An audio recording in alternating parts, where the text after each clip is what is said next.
ప్రభాస్ గారికి థ్యాంక్స్ అండి. ట్రైలర్ అడగగానే లాంచ్ చేశారు. అలాగే నా ఫ్రెండ్స్ అందరూ లాంచ్ చేశారు. వాళ్ళందరికీ కూడా చాలా thanks. So thank you so much.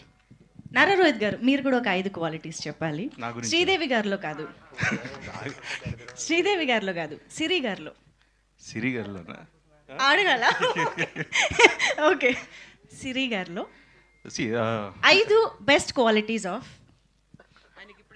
Yes, అవును, కొంచెం దాని గురించి కాదు, but the best quality is she's understanding. It is the best quality. One. So 1 కాదు, అంటే 5. ఇగో మీరు 5. అండర్స్టాండింగ్ అర్థం చేసుకుంటారు. తమిళ్లో ఏంటి? పురింజిప. హిందీలో అండర్స్టాండింగ్ ఇంటూ 5 టైమ్స్, అంతేనా? In all languages. No, the best quality అదే అండి. So someone in life whose understanding. So that is the best quality. Super, thank you Thank you, so thank much you. Nara Rohit గారు.